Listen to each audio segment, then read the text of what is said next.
So, uh, imagine packing up your entire life and moving to a new country. Right, like not just visiting for a weekend with a translation app, but actually living there full time. Exactly. The air is different, the landscape literally changes the way you think, and all the rules of society are just entirely rewritten. Yeah, and that's exactly what's happening with religion right now. It has fully moved into the digital realm. It really has.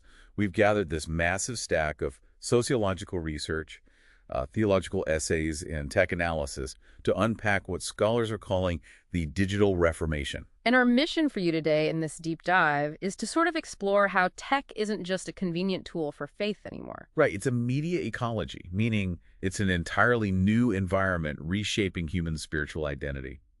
Think of the Gutenberg press. But entirely driven by algorithms, because when you change the environment, you fundamentally change the rules of engagement. Yeah, we aren't just putting a camera in the back of a church anymore. Yeah. Exactly. We are altering how human beings actually interact with the divine. And the sources highlight this really massive digital paradox right off the bat. Oh, right, with the virtual sanctuaries. Yeah. On one hand, if you're, say, bedridden, a virtual reality church gives you this profound, immersive sense of community you just couldn't access otherwise. Which is incredible. But then there's the flip side. Right, because it risks creating what researchers call thin communities. Like, traditional faith is usually bound by the friction of physical presence. Right, you actually have to deal with people. Exactly. In a VR congregation, if someone offends you or, the theology gets a bit challenging, you literally just click a button and unfriend the server. Wait, I'm stuck on how the actual physical rituals even work in that space. Like if there's no physical water, no actual bread to break, how does an avatar get baptized? It's a great question, and the theological essays we read showed a massive split on this. You've got Orthodox groups saying, well, absolutely not, because physical touch is a hard requirement for a sacrament. Right, that makes sense for them. But then some Protestant groups are fully embracing immersive VR baptisms. Wow. And that disagreement really points to a much bigger shift we read about, the complete flattening of authority. Yeah, because when you take away the physical building, you basically strip away the traditional hierarchy. Because algorithms just reward pure engagement over formal credentials. Yeah, exactly. So a TikTok creator with a viral hook suddenly holds more spiritual influence than, say, a pastor with a 4-year seminary degree. Which is wild.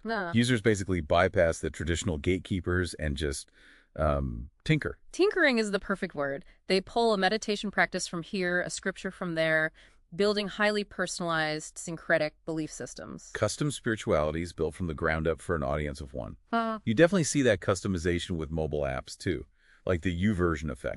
Definitely. If you're scrolling through a Bible app on your morning commute, the text is unbelievably accessible, but it completely fractures deep reading. Yeah, you're just getting these highly aesthetic, entirely out of context verses of the day mixed right into your push notifications. Right.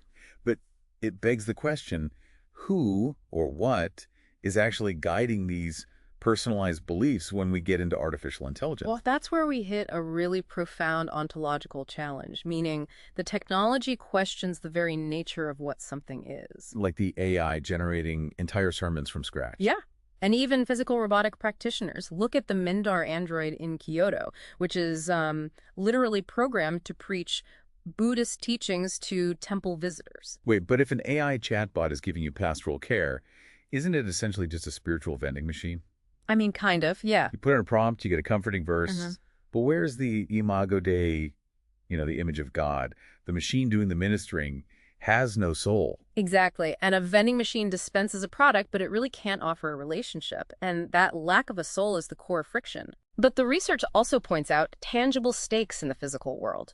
Because AI is trained on specific data sets, we're seeing algorithmic biases actively misidentifying religious attire. Oh, wow.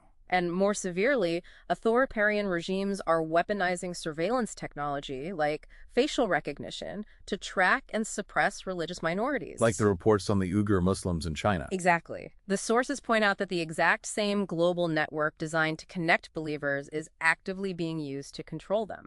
That's incredibly dark. So whether you actively affiliate with a specific religion or not, you are living in what sociologists are calling a permanent beta. Yeah, a state of constant unresolved software updates for human culture. And the data shows social media algorithms can religiously or politically radicalize a user in under 3 hours. Under 3 hours, which means navigating this requires serious digital discernment. Right, so we don't just lock ourselves into these algorithmic echo chambers. And we really have to look at who owns the architecture. Because as the metaverse expands into persistent 3D worlds, massive tech corporations will essentially be the landlords of these spiritual spaces. Right, which leads to this final thought. If the digital avatars of historical figures, like Jesus or the Buddha, are eventually programmed by corporate AI, who gets to write the code that defines ancient doctrines for future generations? It's a huge question. You thought moving to a new country was disorienting. Imagine massive corporations paving the roads and writing the laws in your virtual sanctuary. Just something to think about next time you log on.